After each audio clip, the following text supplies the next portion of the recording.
امام کے پیچھے سورہ فاتحہ پڑھنی چاہیے کہ نہیں؟ صحیح مسلم کی حدیث میں ہے کہ پوری نماز کی ہر رکعت میں قرات کریں. یہ جو حدیث ہے نا ابو ہریرہ رضی اللہ تعالیٰ عنہ کی، اس میں الفاظ ہیں اقرا بہا فی نفسک. وہ حدیث قدسی جو بیان کی تھی حضرت ابو ہریرہ نے رضی اللہ تعالیٰ عنہ. تو جب ان سے سوال پوچھا گیا کہ جب ہم امام کے پیچھے ہوتے ہیں تو کیا کریں، تو حضرت ابو ہریرہ رضی اللہ تعالیٰ نے کیا فرمایا؟ اقرا بہا فی نفسک، اپنے جی میں آہستہ آہستہ پڑھو. اب حضرت ابو ہریرہ سے یہ آپ نے پوچھنا ہے کہ جی میں پڑھنا کیا ہے، اور تو نہیں کوئی اس کی تشریح کرے گا. تو جز القراء امام بخاری کی کتاب میں حضرت ابو ہریرہ کا قول ہے کہ امام کے 2 سکتے ہوتے ہیں، ایک فاتحہ سے پہلے اور ایک رکوع سے پہلے. تم ان سکتوں کو سورۃ الفاتحہ پڑھنے کے لیے غنیمت سمجھو. تو حضرت ابو ہریرہ صرف یہ نہیں بتا رہے کہ امام کے پیچھے فاتحہ پڑھنی ہے جی کے اندر، اس کا موقع اور محل بھی بتا رہے ہیں. حضرت ابو ہریرہ نے کہیں یہ نہیں کہا کہ امام بلند آواز سے پڑھ رہا ہے تو آپ بھی بلند آواز میں یا آہستہ آواز میں اس کے ساتھ ساتھ پڑھیں. نہ، انہوں نے کہا سکتوں میں پڑھو. نمبر 1. نمبر 2، اقرا بہا فی نفسک کا معنی یہ بھی ہو سکتا ہے اپنے جی میں پڑھنا. اس سے یہ الفاظ نہیں ثابت ہوتے کہ سرن پڑھو آہستہ آہستہ. نفسک یعنی اپنے جی کے اندر اندر، یعنی اس کے ساتھ ساتھ تم اپنے تصور میں پڑھتے جاؤ. تو وہ تو ہم پڑھ رہے ہوتے ہیں، جب ہم فاتحہ غور سے سن رہے ہوتے ہیں ہم ساتھ ہی پڑھ رہے ہوتے ہیں، اینڈ پہ آمین کہہ دیتے ہیں. اور تیسرا جو سب سے بڑا چھکا ہے، یہ مسلم شریف کی آپ نے جو حدیث لکھی، اس سے چند احادیث آگے 905 نمبر حدیث ہے مسلم شریف میں جس نے پورا عقیدہ کلیئر کر دیا ہے. اور وہ حدیث ایسی حیران کن حدیث ہے کہ اس میں امام مسلم نے اپنے کامنٹس بھی ڈالے ہیں. اور امام مسلم نے کہا کہ میں نے کہیں یہ دعویٰ نہیں کیا کہ جتنی دنیا کی صحیح حدیثیں ہیں وہ میں مسلم شریف میں لے کے آ رہا ہوں. البتہ میرا یہ دعویٰ ہے کہ میں مسلم شریف میں وہ تمام صحیح احادیث لے کے آ رہا ہوں جن پہ امت کا اتفاق ہے. اور پھر امام مسلم نے کہا کہ میرے نزدیک ابو ہریرہ کی حدیث درست ہے اور ابو موسیٰ اشعری کی بھی 905 نمبر حدیث کے انڈر، کہ امام اس لیے بنایا جاتا ہے کہ تم اس کی پیروی کرو. جب امام کہے اللہ اکبر تم کہو اللہ اکبر، اور جب امام قرات کرے تم خاموش ہو جاؤ، اور جب امام کہے وَلَضَّالِّينَ تم آمین کہو. تو اس میں تو کلیئر ہو گیا کہ کس قرات میں خاموش رہنا ہے. اور امام مسلم کہہ رہے ہیں یہ حدیث ابو ہریرہ بھی روایت کر رہے ہیں. تو ابو ہریرہ تو کہہ رہے ہیں جب پڑھا جائے سورۃ الفاتحہ کو تو خاموش رہو، اور جب وَلَضَّالِّينَ تو آمین. وہ کہتے ہیں نہیں اس میں قرات کا ذکر ہے، فاتحہ کا نہیں ہے. سرکار قرات کا ذکر ہے تو فاتحہ کا ہی ذکر ہے، کیونکہ اس میں الفاظ ہے جب امام قرات کرے تو خاموش ہو جاؤ، اور جب وَلَضَّالِّينَ کہے تو آمین کہو. سمجھ آئی؟ تو یہ فاتحہ. اور نہ سمجھ آئے تو بخاری مسلم میں ایک اور حدیث ہے، عبداللہ ابن عمر کہتے ہیں کہ نبی صلی اللہ علیہ وآلہ وسلم، حضرت ابو بکر اور حضرت عمر اپنی قرات کا آغاز الحمدللہ رب العالمین سے کرتے تھے. قرات سورہ فاتحہ بھی ہے اور اس کے بعد والی بھی ہے. پیچھے کیا رہ گیا؟ تو حضرت ابو ہریرہ رضی اللہ تعالیٰ عنہ کا بھی یہی عقیدہ ہے جو ہم بیان کر رہے ہیں. سکتوں میں جتنی بار نماز پڑھاتا ہوں الحمدللہ سکتے کرتا ہوں، فاتحہ پڑھنے کا ٹائم دیتا ہوں، لیکن یہ نہیں ہو سکتا کہ آپ قرآن کی مخالفت شروع کر دیں. وَإِذَا قُرِئَ الْقُرْآنُ فَاسْتَمِعُوا لَهُ وَأَنصِتُوا لَعَلَّكُمْ تُرْحَمُونَ. جب قرآن پڑھا جائے خاموش ہو جاؤ اور توجہ سے سنو تاکہ تم پر رحم کیا جائے. اب وہ اس چکر میں پڑ جاتے ہیں. اہل حدیث میں حیرانگی ہوتی ہے، اہل حدیث کہتے ہیں یہ تو مکی آیت ہے، یہ مدنی کا. وہی والی بات جو بریلوی کہتے ہیں ایسے بتاں دے بارے چاہے تسی اے بزرگوں تے کیوں لاتی. اللہ کے بندو اللہ سے ڈر جاؤ. امام نسائی نے چیپٹر کی ہیڈنگ میں یہ آیت لی ہے اور اس کا فارم بیان کیا ہے کہ یہ جنرل آیت ہے جب بھی قرآن پڑھا جائے گا. اور اس سے بڑھ کر جز القراء میں امام بخاری نے جو اپنے کومنٹس کیے ہیں 36 نمبر حدیث کے کانٹیکسٹ میں، اس میں ضعیف کا حکم لکھا ہوا ہے. وہ ضعیف ان اقوال کو کہہ رہے ہیں، لیکن جو خود لکھ رہے ہیں وہ تو ضعیف نہیں ہے نا. یعنی میں کسی کی بات کوٹ کروں تو اس میں تو حکم لگ سکتا ہے، لیکن جو میں خود بیان کر رہا ہوں وہ تو میں اسے صحیح سمجھ رہا ہوں نا. تو امام بخاری خود لکھ رہے ہیں جز القراء میں. امام بخاری فرماتے ہیں کہ اللہ نے قرآن میں واضح فرمایا وَإِذَا قُرِئَ الْقُرْآنُ فَاسْتَمِعُوا لَهُ، جب قرآن پڑھا جائے تو خاموش ہو جاؤ اور اسے سنا کرو تاکہ تم پر رحم کیا جائے۔ اور حدیث کہہ رہی ہے بخاری مسلم کی لا صلاۃ لمن لم یقرأ بفاتحۃ الکتاب، کہ جو سورہ فاتحہ نہیں پڑھتا اس کی نماز درست نہیں ہے۔ تو امام بخاری اس پہ خود کامنٹس کر رہے ہیں کہ ہم نے آیت پہ بھی عمل کرنا ہے اور حدیث پہ بھی کرنا ہے۔ امام بخاری کو تو نہیں پتا تھا کہ یہ آیت جو ہے وہ مکی ہے اور نماز مدینے میں آئی ہے، حالانکہ اللہ کے بندوں نماز تو مکے میں بھی تھی، 5 نمازوں کا شیڈیول مدینے میں ہے، نماز تو نبی الاسلام پہلے دن سے پڑھ رہے ہیں اور صحابہ اکرام پڑھ رہے ہیں۔ بخاری مسلم دونوں میں حدیث نہیں ہے، ابن مسعود کہتے ہیں میں نے 70 سے زیادہ صورتیں حضور کے پیچھے قیام اللیل میں سن کے زبانی یاد کی ہیں۔ اگر میں جانتا کہ مجھ سے زیادہ قرآن کسی کو آتا ہے تو میں اپنے اونٹ چلاتا، ان کے جگر جلا دیتا، اس شخص تک پہنچتا جو مجھ سے زیادہ قرآن جانتا ہے۔ تو نبی الاسلام تہجد میں قیام اللیل میں قرات کرتے تھے، صحابہ کرام اسے یاد کرتے تھے، اور 2/3 قرآن تو ہے ہی مکی ہے، 1/3 مدنی قرآن ہے۔ صحابہ کرام نے مکے میں قرآن کیسے یاد کیا تھا؟ نبی الاسلام کے پیچھے وہ پڑھتے تھے۔ سورۃ المزمل میں آیا نبی الاسلام رات میں بعض اوقات 2/3 رات، بعض اوقات آدھی رات، بعض اوقات 1/3 رات قیام کرتے تھے، صحابہ کرام پیچھے سن سن کے اسے یاد کرتے تھے۔ تو بالکل کلیئر ہے۔ وہ کہتے ہیں نہیں جی وہ ابو داؤد میں اور جامعہ ترمذی میں حدیث ہے کہ فجر کی نماز میں پڑھ رہے تھے تو نبی الاسلام نے فرمایا کہ فاتحہ کے علاوہ کچھ نہ پڑھا کرو، مجھے لگا میری قرات سے کچھ چھین رہا ہے۔ اس سے آپ نے یہ رزلٹ کیسے نکال دیا کہ نبی الاسلام نے یہ کہا ہے کہ فاتحہ میں مجھ سے چھین لیا کرو؟ فاتحہ کی آپ نے ترغیب دلائی، یہ آپ نے کبھی بھی نہیں کہا کہ میرے ساتھ ساتھ پڑھو۔ نبی الاسلام ہر آیت کے بعد ایک وقفہ کرتے تھے، نبی الاسلام رکوع سے پہلے سکتہ کرتے تھے۔ تو حضرت ابو ہریرہ کی وہ بات یاد رکھیں، ان سکتوں کو غنیمت جاننا ہے، اور بلکہ جز القراء میں امام بخاری نے نقل کیا ہے کہ ہمارے سلف تابعین کے حوالے سے کہ وہ سکتے کیا کرتے تھے اور امام انشور کرتا تھا کہ پیچھے والے ان سکتوں میں قرآن سورہ فاتحہ پڑھ لے۔ قرآن کے ساتھ قرآن والا معاملہ کوئی نہیں ہے جی، اور سن لینا کافی ہے۔ اور یہ جتنی باتیں میں کر رہا ہوں یہ افضلیت ہے۔ اگر کوئی امام سکتے نہ کرے، امام کی قرات سورہ فاتحہ کی جہری نمازوں میں مقتدی کے لیے کافی ہے، دیٹس آل۔ سرن نمازوں میں یقیناً آپ نے پڑھنا ہے۔ اور کتنی حیران کن بات ہے کہ ٹوٹل 17 رکھتے ہیں فرض، ان میں سے 6 صرف جہرن ہے، 11 سرن ہے۔ عشاء کی آخری 2 سرن، زور کی 4 کی 4 سرن، عصر کی 4 کی 4 سرن، اور مغرب کی آخری 1 سرن۔ زیادہ نماز تو ہے ہی سرن ہے، اس میں آپ نے دکانوں کا حساب نہیں کرنا، بلکہ امام کے پیچھے فاتحہ بھی پڑھنی ہے۔ بلکہ سنن ابن ماجہ میں حدیث ہے، جابر بن عبداللہ رضی اللہ تعالیٰ عنہ کہتے ہیں کہ ہم نبی صلی اللہ علیہ وآلہ وسلم کے پیچھے سورہ فاتحہ اور قرآن بھی پڑھتے تھے۔ یہ نہیں کہ فاتحہ پڑھ کے خاموش ہو جانا ہے، بعض لوگ فاتحہ پڑھ کے خاموش ہو جاتے ہیں زور اثر میں، نہ، جتنا قرآن یاد ہے پڑھتے جائیں۔ ہاں، کیوں؟ بخاری مسلم میں حدیث ہے کہ نبی علیہ السلام کی زور اثر کی جو پہلی 2 رکھتے ہیں ان کا قیام 30 آیات کے برابر ہوتا تھا۔ سورہ فاتحہ کے بعد 30 آیات، تو صحابہ کرام وہ 30 آیات میں خاموش رہتے تھے، نہیں پڑھتے تھے قرآن، اور آخری 2 کا قیام 15 آیات کے برابر ہوتا تھا۔ مراد آخری 2 میں بھی سورت پڑھ سکتے ہیں، لیکن بخاری مسلم میں یہ ہے کہ نبی علیہ السلام بسا اوقات فرض کی آخری 2 رکعتوں میں سورہ فاتحہ پہ ہی اکتفا کرتے تھے، سورت نہیں ملاتے تھے۔ بخاری مسلم کے الفاظ ہیں، نبی علیہ السلام بعض اوقات جو قرآن پڑھتے تھے 1-2 آیتیں اونچی بھی پڑھ دیتے تھے زور اثر میں، تاکہ ہمیں پتہ چل جائے کہ آپ کون سی سورت کی تلاوت کر رہے ہیں۔ ایک ایک چیز موجود ہے۔ مجھے بتائیں، یہ کہتے ہیں ہمارے بزرگوں نے اگر دین نہ جمع کیا ہوتا تو دین برباد ہو جاتا، برباد ہی تھوڑے بزرگوں نے کیتا ہے۔ اللہ دے بندے ہو، صرف بخاری مسلم اتنی ٹینس ڈیٹیل موجود نے، میرے سے پہلے کسی بزرگ کو توفیق نہیں ہوئی ہے کہ وہ بیان کرے کہ نبی علیہ السلام کا قیام کس طرح کا ہوتا تھا، کتنی آیات اس میں پڑھتے تھے، لینتھ کتنی ہوتی تھی، ایک ایک چیز۔ یہ کسی بزرگ بابے کی کتاب سے نہیں ہے، حدیث کی کتابوں میں۔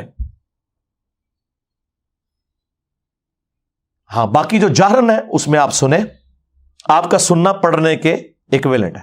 اور اگر آپ لیٹ شامل ہوئے اور آپ نے فاتحہ نہیں سنی تو اللہ تعالیٰ نے اس معاملے میں آپ کو ریلیکس کیا ہے.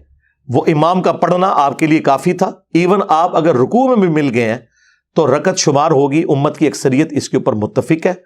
اور یہ جو میں آپ کو عقیدہ بتا رہا ہوں جہرن والا، اس میں اگر تھوڑا سا کوئی تفرد بنتا ہے نا تو وہ امام بخاری کا ہے، ورنہ باقی سارے سنی اور شیعہ دونوں متفق ہیں. شیعہ کے نزدیک بھی جہرن نمازوں میں آپ نے سن لیا تو کافی ہے، پڑھنے کی ضرورت نہیں ہے. اور اہل سنت میں بھی چاروں امام قائل ہیں، امام حنیفہ، امام شافعی، امام احمد بن حنبل، امام مالک جو بڑے امام ہے، کہ رکوع میں رکعت مل جاتی ہے. علماء عرب سارے قائل ہیں. یہاں پہ اہل حدیث کی اکثریت قائل نہیں ہے، لیکن اہل حدیث میں بھی لوگ قائل ہیں. رہ گیا جہری نمازوں میں سن لینا کافی ہے. اس کے اوپر آلموسٹ اگر میں دعویٰ کروں نا کہ اجماع ہے، کیونکہ عبداللہ ابن مبارک کے بارے میں جامع ترمذی میں آتا ہے کہ وہ امام کے پیچھے فاتحہ پڑھتے تھے، اور ان سے پوچھا گیا کہ اگر کوئی فاتحہ نہ پڑھے تو وہ کہتے ہیں میں کبھی نہیں کہتا کہ اس کی نماز نہیں ہوتی، امام کا پڑھ لینا بھی کافی ہے، لیکن میں ساتھ پڑھتا بھی ہوں. یہ تو کبھی مسئلہ نہیں آیا تھا کہ جہرن میں بھی آپ نے دب کے رکھنا ہے. ہاں اس ایکسٹریم پہ تھا امام حنیفہ کے نزدیک، نہ سرن میں پڑھنا نہ جہرن میں، لیکن یہ غلو پہ مبنی ہے. امام مالک کا موقف پرفیکٹ ہے الحمدللہ، اور وہ یہی ہے کہ جہرن میں سننا کافی ہے اور سرن میں آپ نے پڑھنا بھی ہے. اور یہی موقف امام ابن تیمیہ کا ہے، یہی موقف شیخ البانی کا ہے، محدث اعظم سعودیہ. یہی موقف ہمارے استاد مولانا اسحاق صاحب رحمہ اللہ کا ہے. یہی موقف ہمارے استاد ڈاکٹر اسرار صاحب رحمہ اللہ تعالیٰ کا ہے. اور یہی موقف الحمدللہ قرآن و سنت سے دلیل کے ساتھ ثابت ہوتا ہے. اسی لیے آج سے آلموسٹ کوئی 5 سال پہلے میں نے ایک ویڈیو ریکارڈ کروائی تھی، نیو فاتحہ خلف الامام. اس میں میں نے اپنے پرانے اس معاملے میں رجوع کیا تھا، جس میں میں کہتا تھا کہ جہرن میں بھی آپ ساتھ ساتھ پڑھیں اور سکتے نہ دینے کا وبال امام پر ہوگا. لیکن آپ کو حیرانگی ہوگی، اس وقت بھی میں یہ کہتا تھا، 8 سے 11 سال پہلے بھی، مسئلہ 84 فاتحہ خلف الامام کا نکال لیں. اس میں بھی میں نے کہا تھا کہ جو لوگ نہیں پڑھتے فاتحہ، میں یہ نہیں کہتا ان کی نماز نہیں ہوتی ہے، ان کا موقف بھی جو جہرن میں خاموشی سے سنتے ہیں وہ مضبوط ہے، لیکن میں اسے بہتر سمجھتا ہوں. تو اللہ کا شکر ہے میں نے اس وقت بھی کبھی کیٹاگوریکل ڈینائی نہیں کیا تھا، لیکن آج اللہ وجہ بصیرت یہ موقف میں صحیح سمجھتا ہوں کہ جہرن میں سن لینا کافی ہے. سرن میں آپ، جس میں یعنی آہستہ آواز میں امام پڑھتا ہے، آپ ساتھ ساتھ پیچھے پڑھیں گے. ظاہر ہے آپ کو تو امام کی آواز نہیں آ رہی. اب مجھے بتائیں حنفیوں کا کیا بنے گا، تیرا کیا بنے گا کالیا؟ تو نے تو کہانی کرائی تھی وَإِذَا قُرِئَ الْقُرْآنُ فَاسْتَمِعُوا لَهُ، کہ جب قرآن پڑھا جائے تو اس کو غور سے سنو اور خاموش ہو جاؤ. تو بتا 17 میں سے 11 رکعتوں میں تو اونچی آواز سے قرآن ہی نہیں پڑھا جاتا، تو پھر کیوں خاموش کھڑا ہو کے دکانوں کا حساب کرتا ہے؟ اے حنفی مسلمان، زور اثر میں تیرے پاس کیا بہانہ ہے؟ تیرے پاس کون سی قرآن کی آواز آ رہی ہے جو تو نے خاموشی سے سننی ہے اور توجہ کے ساتھ اس میں بولنا نہیں ہے؟ بلکہ حنفی تو مسافر امام کے سلام پھیرنے کے بعد بھی مقیم کی آخری 2 رکعتوں میں بالکل خاموش رہنے کا کہتے ہیں. اندازہ کریں. تو وہ دوسری ایکسٹریم کے اوپر ہے. ہاں امام احمد بن حنبل، امام شافعی وہ کہتے ہیں سرن ہو جارن ہو پڑھنا ہے، لیکن وہ میں نے بتایا کہ وہ سکتوں کے ساتھ ہے. وہ ابو داؤد میں حدیث موجود ہے، نبی علیہ السلام کے 2 سکتے ہوتے تھے. ایک فاتحہ سے پہلے دعائے استفتاح کے لیے، یہ صرف پہلی رکعت میں ہوتا تھا، یعنی ثنا پڑھنے کے لیے. اور دوسرا سکتہ رکوع میں جانے سے پہلے، وہ ہر رکعت میں ہوتا تھا. آج بھی حرمین میں، حرم مدینہ میں مسجد نبوی کے اندر جو مسجد نبوی کا امام ہے وہ سکتے کرتا ہے فاتحہ پڑھنے کے لیے، اور وہ اتنی لمبا سکتہ ہوتا ہے کہ پاکستانی تو 3 دفعہ سورہ فاتحہ پڑھ سکتے ہیں. شروع میں جب میں گیا نا تو میں بڑا حیران ہوا کہ یار یہ اتنی دیر خاموش کیوں کھڑے ہوتے ہیں، بھول جاتے ہیں کیا؟ وہ پھر میرے انکل وہاں پہ 36 ایئرز سے مقیم تھے، وہ مسجد نبوی میں نماز پڑھتے تھے، فوت ہو گئے، بقی غرقت میں دفن ہے. اللہ تعالیٰ ان کی غلطیوں سے درگزر فرمائے، انہیں نیک کاموں کا اجر دے. تو انکل اجاز مجھے بتانے لگے کہ یہ سکتہ کرتے ہیں قرآن پڑھنے کے لیے. ہاں حرم مکہ میں نہیں ہوتا، وہاں پہ بھی ہونا چاہیے. یہاں پہ بھی بعض اہل حدیث مساجد کے اندر سکتہ ہوتا ہے، جماعت المسلمین والے کرتے ہیں، اور ان کا موقف بالکل اس حوالے سے میں سمجھتا ہوں صحیح ہے، قرآن و سنت کے مطابق وہ سختوں میں قرآن پڑھتے ہیں، لیکن یہ غلو نہ کریں کہ اگر کوئی سختہ نہیں کرتا نا تب بھی سن لینا کافی ہے، کیا لیٹ شامل ہوئے ہیں تو امام کی قرات مقتدی کے لیے کافی ہے سورہ فاتحہ کی۔ لیکن یہ میں بات کر رہا ہوں جہرن نمازوں کی، جہاں پہ سرن ہے وہ آپ نے پڑھنا ہے۔ وہ میں نے ابن ماجہ کی حدیث بتائی کہ جابر بن عبداللہ کہتے ہیں کہ ہم نبی علیہ السلام کے پیچھے صرف سورہ فاتحہ نہیں اس کے بعد بھی قرآن کا حصہ پڑھتے تھے۔ ظاہر جب آپ اتنا لمبا قیام کریں گے تو فاتحہ کے بعد خاموش ہو کے کیا کریں گے؟ دماغ میں خیال تو آئیں گے، دماغ تو سوچتا ہے۔ تو صحابہ کرام قرآن پڑھتے تھے، لیکن آپ نے وہ اتنی اونچی آواز سے نہیں پڑھنا کہ ساتھ والے ڈسٹرب ہوں، یہ ذہن میں رکھنا ہے۔ لہٰذا اسی کانٹیکسٹ میں جابر بن عبداللہ رضی اللہ تعالیٰ عنہ کا قول ہے جو ترمذی میں موجود ہے کہ فاتحہ کے بغیر نماز نہیں ہوتی مگر یہ کہ تم امام کے پیچھے ہو۔ اس سے مراد بھی صرف جہری نمازیں ہیں، نہ کہ سرن نمازیں، کیونکہ سرن میں تو وہ خود بھی سورہ فاتحہ اور 7 آیات ملایا کرتے تھے۔ تو یہ مقدمہ بالکل کلیئر ہے، صحیح مسلم کی حدیث 905 ڈیسائسو ہے۔ امام مسلم نے کامنٹس کر دیے کہ ابو ہریرہ کا بھی یہی موقف ہے، اور ابو موسیٰ اشعری نے بھی یہ حدیث روایت کی ہے کہ جب امام قرات کرے تم خاموش ہو جاؤ، اور جب وہ وَلَضَّالِّينَ کہے تم آمین کہو۔ تو ہمارا یہ جو مقدمہ ہے یہ الحمدللہ قرآن و سنت میں بالکل فٹ ان بیٹھتا ہے۔ یہ اکثر لوگ پوچھ رہے ہوتے ہیں تو میں بار بار اس چیز کو ہائی لائٹ کر چکا ہوں، تفصیلی تو ویڈیو تھی لیکن یہ اس ویڈیو میں بھی آلموسٹ میں نے نٹ شیل کے اندر آپ کے سامنے سارا موقف رکھ دیا ہے، تاکہ اگر کسی کو کچھ سمجھنے میں کوئی مسئلہ رہ گیا تو وہ اس کو ایکسیپٹ کرے، اور پھر بھی نہیں سمجھ آتی تو سعودیہ سے جو قرآن مفت بانٹا جاتا ہے احسن البیان، جو پاکستان کے اہل حدیث عالم نے لکھا ہے، صلاح الدین یوسف صاحب رحمہ اللہ تعالیٰ فوت ہو گئے، ناسبیت تھی ان میں، لیکن اللہ تعالیٰ ان کی مغفرت فرمائے، انہیں نیک کاموں کا اجر دے، برائیوں سے درگزر فرمائے۔ اہل حدیث میں بڑے علماء میں سے تھے، آلموسٹ 95 ایئرس کی ایج میں فوت ہوئے ہیں۔ انہوں نے جو احسن البیان دارالسلام والوں نے قرآن کی تفسیر چھاپی ہے، جو سعودیہ والوں نے ان سے رائٹس لیے ہیں، پھر سعودیہ والوں نے شاہ فہد پرنٹنگ پریس سے اس کو چھاپا ہے اپنے چھاپے کے اوپر، انہوں نے بھی سورہ فاتحہ کے کانٹیکسٹ میں جو نیچے تفسیر لکھی ہے نا وہ یہی لکھی ہوئی ہے کہ جہر نمازوں میں امام کو سختے دینے چاہیے تاکہ قرآن پہ بھی عمل ہو اور حدیث پہ بھی عمل ہو۔ اندازہ کریں یہ خود اہل حدیث کے اپنے بزرگوں نے یہ لکھا ہوا ہے، وہ اس کو ہی پڑھ کے دیکھ لیں، چلے میری بات نہیں ماننی ہے تو۔ اچھا، یہ جو مسلم کی حدیث ہے 905 یہ گلے میں اٹکی ہوئی ہے ان کے، اہل حدیث کے پاس کوئی چارہ نہیں اس حدیث کا، یا تو اس حدیث کو ضعیف کہہ دیں، وہ کہہ نہیں سکتے۔ ویسے ایک بندے نے جرت کی ہے، ارشاد الحق عصری صاحب جو ہمارے استاد مولانا اسحاق صاحب کے بارے میں فتویٰ دینے والوں میں پیش رہے ہیں، وہ بڑے اسٹرانٹ قسم کے وہابی ہیں۔ انہوں نے تو کہا کہ یہ جو مسلم میں آگے الفاظ ہیں نا یہ صحیح نہیں ہے، مسلم شریف۔ تو شیخ زبیر لیزئی رحمہ اللہ نے ان کے رد پہ ایک مضمون لکھا اور انہوں نے ایگزامپلس کوٹ کی کہ اگر ایک راوی حدیث بیان نہ کرے اور دوسرا بیان کرے اور وہ ثقہ ہو تو وہ جو اس میں زائد بات ہوتی ہے اس کے ساتھ ایکسیپٹ کی جاتی ہے۔ شاذ وہ قول ہوتا ہے جو اس کے خلاف ہو، یہ خلاف نہیں ہے، اس کی ایکسپلینیشن ہے۔ شیخ زبیر صاحب نے مسلم کی 905 انٹرنیشنل نمبرنگ جو کانٹینیوس ہے اس کا دفاع کیا۔ اس کا مطلب ہے کہ ارشاد الحق عصری صاحب کو یہ بات سمجھ آ گئی تھی کہ 905 نمبر حدیث مسلم کی ہمارے فرقے کے اس مسئلے کی موت ہے، کیونکہ اس میں الفاظ ہیں جب امام اللہ اکبر کہے تم اللہ اکبر کہو، جب امام قرات کرے تم خاموش ہو جاؤ، اور جب امام وَلَضَّالِّينَ کہے تم آمین کہو۔ تو واضح ان کو پتا چل گیا تھا کہ گل کدھر اور جا رہی ہے، تو واقعی انہوں نے صحیح ڈیسیژن کیا کہ اس حدیث سے جان چھڑاؤ۔ لیکن مسلم شریف سے کیسے جان چھڑائیں؟ شیخ زبیر صاحب نے کہا نہیں یار یہ کیا کر رہے ہیں، تو انہوں نے کہا کہ اگر اس کو صحیح مانو گے تو پھر مسئلہ خراب ہوگا۔ تو شیخ زبیر صاحب نے ایک تیسرا حل تلاش کر لیا، انہوں نے کہا یہ حدیث منسوخ ہے۔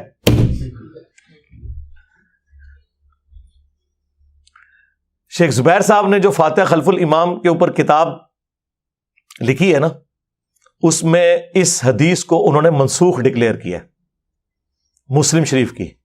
اس کا مطلب ہے کہ شیخ زبیر لیزئی رحمہ اللہ اور ارشاد الحق عصری صاحب دونوں یہ مانتے ہیں کہ یہ حدیث اہل حدیث کے مسئلے کی موت ہے، ان کو منسوخ ڈکلیئر کرنی پڑی اور ان کو ضعیف۔ منسوخ کیسے ہے یہ ناسخ تو ہو سکتی ہے، منسوخ نہیں ہے۔ منسوخ کیسے ہوگی؟ کہتے ہیں منسوخ ہوئی ہے اس حدیث سے لا صلاۃ لمن لم یقرأ بفاتحۃ الکتاب۔ سرکار اس کو تو ہم بعد میں دیکھیں گے، قرآن کی آیت کو حدیث نے کیسے منسوخ کر دیا؟ یہ تو قرآن میں آیت ہے وَإِذَا قُرِئَ الْقُرْآنُ فَاسْتَمِعُوا لَهُ وَأَنصِتُوا۔ اور دوسرا شیخ زبیر صاحب تو خود کہتے تھے سلف کا منہج، سرکار اس آیت کو چیپٹر کی ہیڈنگ میں لکھ کے امام نسائی نے سلف کا منہج بھی بتا دیا ہوا ہے کہ آپ نے خاموشی سے ہی سننا ہے۔ امام نسائی نے تو کمال کر دیا ہے، اس کو چیپٹر کی ہیڈنگ میں ڈالا ہے۔ امام نسائی اسی چیز کے قائل ہیں کہ جاری نمازوں میں آپ نے پیچھے نہیں پڑھنا۔ اور دوسرا منسوخ کیسے ہوئی؟ امام مسلم تو کہہ رہے ہیں کہ وہ پہلے لے کے آئے حدیث حضرت ابو ہریرہ والی اقرا بہا فی نفسک، جس کی یہ تفسیر یہ اہل حدیث جو بیان کرتے ہیں میں اس سے نہیں ایگری کرتا۔ میں نے آپ کو لاجیکلی بتایا کہ خود ابو ہریرہ جب کہہ رہے ہیں کہ سختوں میں پڑھنا ہے تو بات ختم ہو گئی۔ امام مسلم پہلے وہ حدیث لے کے آئے حضرت ابو ہریرہ والی، اس کے بعد ابو ہریرہ کے ریفرنس سے لے کے آئے کہ ابو ہریرہ رضی اللہ تعالیٰ عنہ کہتے تھے کہ جب امام قرات کرے تم خاموش رہو، اور جب وہ ولضالین کہے تم آمین کہو۔ تم ناسک تو پھر یہ حدیث ہے 905، نہ کہ وہ لا صلاۃ لمن لم یقرأ بفاتحۃ الکتاب، بخاری کی حدیث یا مسلم کی اقرا بہا فی نفسک۔ وہ بھی حدیث نہیں، حضرت ابو ہریرہ کا قول ہے، لیکن ہمارے لیے وہ حدیث کے درجے میں حدیث موقوف تو ہے۔ آپ کو یہ پورے کا پورا سینیریو کلیئر ہو گیا؟ لہٰذا وہ جو ترمذی کی حدیث یا ابو داؤد کی حدیث عبادہ ابن صامت والی جس میں وہ جہری نماز کا ذکر ہے، ویسے تو وہ حدیث شیخ البانی اس حدیث کو ضعیف کہتے ہیں، اور شیخ زبیر لزئی صاحب اسے کہتے ہیں حسن درجے سے نہیں گرتی۔ میرے نزدیک اگر اس کو حسن بھی مان لیا جائے تب بھی وہ مسئلہ آپ کا حل نہیں کرتی ہے، کیونکہ انہی احادیث کے اوپر تو امام نسائی نے باب باندھا ہوا ہے، اور امام نسائی نے اس سے وہ رزلٹ نکالا ہوا ہے جو ہم نکال رہے ہیں، جو امت کی اکثریت کا رزلٹ ہے۔ اور دوسرا یہ ہے کہ آپ نے سختوں میں پڑھنا ہے۔ عبادہ ابن صامت کا فجر میں یہ کہنا کہ پڑھنی ہے تو اس پہ محمول ہے کہ اس زمانے میں صحابہ کرام سکتے کرتے تھے، جو نبی علیہ السلام نے کیے، آیت کے بعد بھی سکتا اور رکوع سے پہلے بھی سکتا۔ سختوں کی حد تک یہ بات درست ہے۔ میں جتنی بار جماعت کراتا ہوں، میں آلموسٹ پچھلے کوئی 6-7 سال سے 5 نمازوں میں امامت کرتا ہوں الحمدللہ، اور میں سکتے کرتا ہوں، فاتحہ پڑھنے کا ٹائم دیتا ہوں تینوں نمازوں میں۔ ظہر اثر میں تو ویسے ہی ضرورت نہیں رہتی، وہ تو آپ خاموشی سے پڑھ رہے ہوتے ہیں۔ تو الحمدللہ سختوں والا معاملہ جو ہے اس کے ساتھ یہ چیز جڑی ہوئی ہے۔ یہ میں نے مسئلہ اس لیے کھول کے بیان کیا کہ لوگ بڑے پریشان ہوتے ہیں، اور وہ کہتے ہیں جی انجینئر صاحب پہلے یہ کہتے تھے، جو میں پہلے بھی کہتا تھا آپ ذرا وہ بھی سنیں۔ اس میں نے کہا تھا کہ جو جہرن میں سکتے نہیں کرتے اور صرف سن لیتے ہیں، ہم یہ نہیں کہتے ان کی نماز نہیں ہوتی، امام مالک کا یہ موقف ہے۔ لیکن بعد میں جب مجھے پتا چلا کہ اس میں تو صرف اہل حدیث کا تفرد ہے، اور وہ بھی چند اہل حدیث کا، باقی پوری امت دوسری طرف کھڑی ہوئی ہے، اور احادیث بھی دوسری طرف کھڑی ہوئی ہے۔ نماز کا آپ کو سکون آئے گا، آپ کبھی اس کو اپلائی کر کے دیکھیں، جب امام قرات کر رہا ہے تو آپ اس قرات کے اندر توجہ کریں، سورہ فاتحہ ہو یا بعد والی، تو آپ کو نماز میں ٹیسٹ بھی۔ یہاں تو میں دیکھتا ہوں کہ وہ آتے ہیں، ان کو اس سے غرض نہیں کہ امام کیا کر رہا ہے، دڑ دڑ دڑ اپنی فاتحہ پڑھنی شروع کر دیتے ہیں، اور وہ فاتحہ مجھے بتائیں توجہ سے پڑھی جا رہی ہوتی ہے، جس میں آپ کو آواز بھی آ رہی ہو دوسری قرات کی، اور آپ اس چکر میں فاتحہ پڑھوں، نہ آپ اس کی قرات صحیح سن رہے ہو نہ اپنی صحیح کر رہے ہیں، تو کیا نکالا اس میں سے؟ خام خواہ ایک مستحب کام کو اس لیول پہ آپ لے گئے کہ اسے فرض بنا دیا، اور یہ کہا نماز ہی نہیں ہوتی، اور لوگوں کو مصیبت میں ڈال دیا۔ اور اللہ کا شکر ہے کہ میں اتنا ہارڈ لائنر ہونے کے باوجود اللہ کے فضل سے جب یہ چیز مجھ پہ کھلی تو میں نے الحمدللہ اس معاملے میں پوری سختی کے ساتھ اس موقف کو بیان کیا کہ یہ بہت آپ غلط کھیل کھیل رہے ہیں امت کے ساتھ، جو آپ کہہ رہے ہیں کہ جہر نمازوں میں پیچھے پڑھتے آؤ۔ تو لوگ تو سکون میں آ گئے، لوگ کہتے ہیں شکر الحمدللہ ہماری زندگی آسان ہو گئی ہے۔ اور مجھ سے پہلے بھی اور لوگوں نے باتیں کی ہیں، لیکن ظاہر انہوں نے تو اپنا خیال ظاہر کیا تھا نا۔ ہم نے تو لوگوں کو یہ کہا ہے کہ دلائل کے بغیر آپ نے کسی کی بات نہیں ماننی، سوائے اس شخص کے جس کی قبر مدینے میں ہے صلی اللہ علیہ وآلہ وسلم، ان کا کہہ دینا ہی کافی ہے، لیکن باقیوں سے آپ نے دلیل مانگنی۔ مجھ سے پہلے یہ بات مولانا مودودی کرتے تھے رحمہ اللہ، ڈاکٹر اسرار صاحب رحمہ اللہ، مولانا اسحاق صاحب رحمہ اللہ، اور ان سے بھی پہلے امام ابن تیمیہ رحمہ اللہ، شیخ البانی رحمہ اللہ دور حاضر میں بہت بڑے سلفیوں کے امام، ان سب کا یہ موقف ہے. لیکن دلائل کے ساتھ کوئی بندہ ذکر کرے نا، تو مخالفین کے بھی جب دلائل دے تو پھر انسان کو ذرا تسلی ہوتی ہے کہ یار یہ بات بالکل ٹھیک ہو رہی ہے.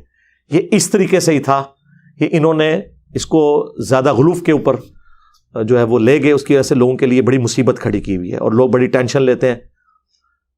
اور جو رکوع میں آ کے ملتے ہیں یا فاتحہ کے بعد شامل ہوتے ہیں، وہ بیچارے پھر ایک رکعت بھی ملا رہے ہوتے ہیں. ہم انہیں کچھ نہیں کہتے، آپ ملانا چاہتے ہیں ضرور ملائیں، آپ کا رائٹ ہے. لیکن امت کی اکثریت اس کی قائل ہے. خود شیخ زبیر صاحب نے ابن مسعود رضی اللہ تعالیٰ عنہ کا اپنا عمل لکھا ہے کہ وہ بھی رکوع میں رکعت ملنے کے قائل تھے.